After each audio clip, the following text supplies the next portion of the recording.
All right, we're back and further exploring tech disc distance versus reality.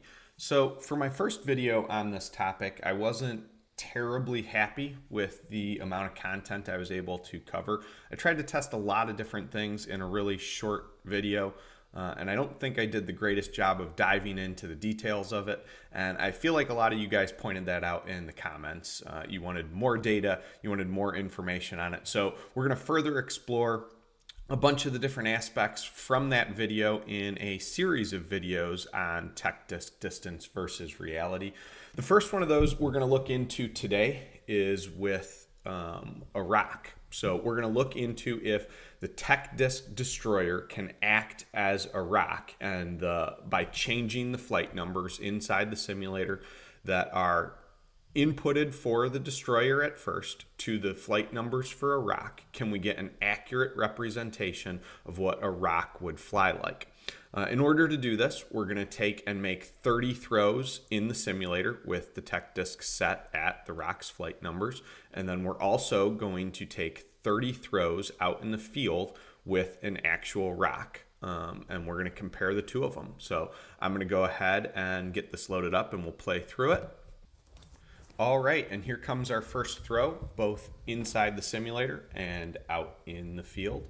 So with that first throw, we're ending up getting distances of 238 feet inside the simulator and 237 feet in the real world. Now, I understand that this isn't a perfect test, right? The speed of the throws, the nose angle, all of that stuff is going to be different between each throw. But the hope is that by doing 30 throws inside the simulator and 30 throws out in the field, that we can get an average of the data to get a look at how close is this in terms of accuracy overall, right? Is the TechDisc actually giving us distances that simulate the real world, or is there something different going on? And it could be with the flight numbers of the disc, or it could just be factors like wind and things like that. So should be a really good test, and we'll see how that ends up working out. There's throw 4 for you, 284 feet versus 247. On the channel, I've mentioned quite a few times how I end up cycling rocks, or that I throw rocks. Maybe I haven't said that I cycle rocks, but I cycle through rocks, which just means that I have ones in my bag from various stages of wear, all the way from like brand new type of quality to a very flippy rock. I think it's probably the old school disc golf part of me that does that. I can't tell if either that or throwing wizards is what makes me more of an old school disc golfer or not. But the two things are pretty much an old school mentality. Over here, I have all of my different rocks that I end up bagging. This one here is a DX rack. It's a really old one. I just got it a couple of years ago from my friends at Red Rock Disc Golf Club in Northwest Indiana. Shout out to those guys. Thanks for hooking me up with this one. But this is my understable rack at this point. I throw it for tight fairways where I really want to have control and can do like a hyzer flip with it and still get a good distance out of it. This one right now is just a DX bottom stamp rack. I use that as sort of a disc that's in between stages of wear right now. I'm trying to get that to a point where it's as beat up as the blue one for if I lose the blue one, which I'll get into losing discs in a second. This one is the one that I ended up choosing for the video. I think it has the most rock-like flight that matches a rock's flight numbers, where these ones don't anymore. This one still flies just like what the flight numbers suggest that it should. And then the last one I have is a USDGC rock. This is an old one, but it still flies really overstable, so that's my overstable rock slot. These discs have been in my bag for years, and I tend not to lose discs very often, but recently I've been losing quite a few of my understable rocks. I've been throwing them in the water, unfortunately, which is sort of a weird thing for me, and it's made me look into replacing that spot and trying to find a disc that's just understable out of the gate so that I don't have to keep beating up a disc to get it to the point that I like it. Way back in the day, I actually used to throw a buzz and a rock in combination, and the buzz was my understable rock. I don't feel like the buzz meets that criteria anymore. I feel like it's been a long time since it has. It flies more like a traditional rock would now by the flight numbers, whereas I feel like the old ones used to be more like a beat up rock or a more understable rock. So, like a Buzz SS is probably more like what, in my mind, a Buzz used to be. But I am still looking for a disc that maybe I can replace that rock with. It's going to be hard to do it because it's such a workhorse in my bag, and I throw it so consistently over and over again that it's just ingrained in me to go with it. I've tried a lot of different things. The Fuse actually is probably the thing that came the closest to taking that understable spot. But right now, still just throwing those rocks. So, we're still making throws here. There's throw number 18. So that was 237 inside the simulator, 242 out in real life. So, I mean, it looks like the numbers are staying pretty consistent in this video, which is a lot different than the video I did trying to find my furthest flying disc. And I think a big part of the difference is, I'm really not trying to kill it here. So I'd say these throws are probably about 80% and just trying to stay nice and consistent as opposed to throwing it as hard as I possibly can each time. So I think you're getting much more consistent flights, and the data is going to show that these are more consistent throws, which should get us a better answer for, how accurate is that tech disc? Are the numbers that it's presenting really that real life accurate, or are we looking at something really out of the box here?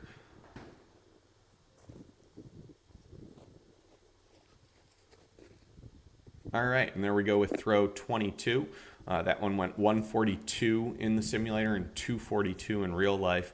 There were two throws that ended up going really short in the TechDisc simulator. And I'd say that's a pretty big anomaly for me at the end of the day. I don't see a lot of them sort of dropping out like that. And I looked at the data to try and see why that was. I'm not fully sure that there's anything in there that was that egregious that the disc would have fallen out of the air that quickly. We didn't end up with any real life throws that went that short. And at the end of this, we're going to open up the data. I put it all in a spreadsheet and then graphed it all. And we can talk about how those two throws affected things. The tech disc still ended up reading in a certain way, and those two throws probably didn't have as big of an impact as they could have, based on the fact that, as you've probably seen from these numbers, a lot of the throws with the tech disc are ending up going further than the throws that we have in real life. And that's a trend that really ends up continuing, at least with my backhand, right? I think we need to dive more into if it's different between backhand or forehand. But right now at this point, we're really seeing with these numbers that my backhand is getting extra distance in the simulator that it's not getting in real life. And I know there's a lot of issues with my backhand. As you guys have probably heard me say, I am a forehand dominant thrower. So, getting a lot of backhand throws in is probably good practice for me. But, the majority of my game is really based on forehand throws.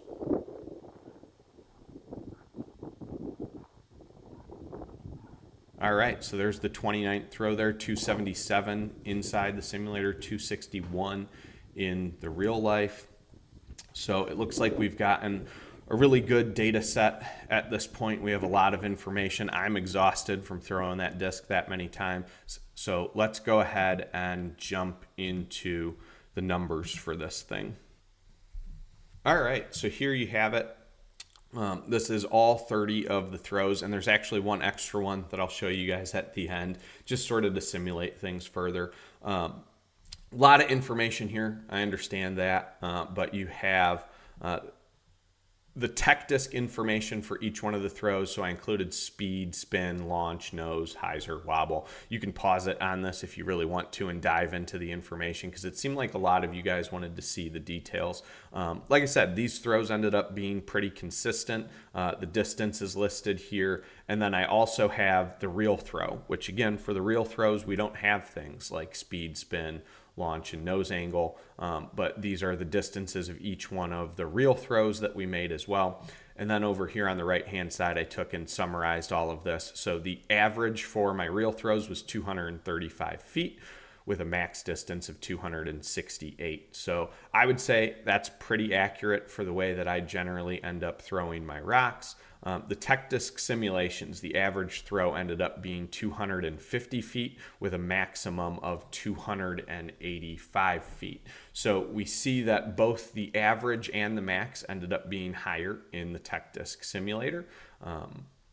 The difference in average is about 6%, which at the end of the day, I would say is awfully close, right? Like it is adding distance, but if you really consider the situation, we're throwing a destroyer as compared to a mid-range rock, two very different discs, and the TechDisc was able to take the information that was provided from that destroyer and figure out what it would look like as a rock. And at the end of the day, it got awfully close to the correct answer for that. And there, again, there might be factors outside of its control, the wind out there in the field, or just differences in my throw when I'm throwing into a net versus when I'm throwing out into an open field. So I would actually say that the TechDisc did a pretty good job of figuring that out, but that 6% difference is something to look at. And if we go to throwing an actual driver, that 6% difference is going to make an awfully big difference in terms of the number of feet that it ends up representing.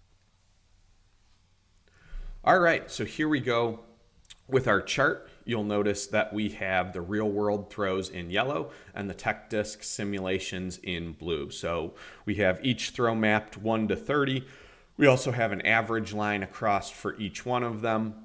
The biggest thing I want to point out is how many of the TechDisc throws end up really beyond the average line even. So you see the majority of them end up going further than the average TechDisc throw even went, and way further than the real world throws ended up going. And a big part of that is the average got weighed down by those two short throws that I really talked about that seemed like anomalies at the end of the day. I wanted to keep them in there just so that you guys saw them, but this is what the data ends up looking like. It does look like the TechDisc is adding a little bit of distance to my backhand throws, at least when we have it set up as a rock.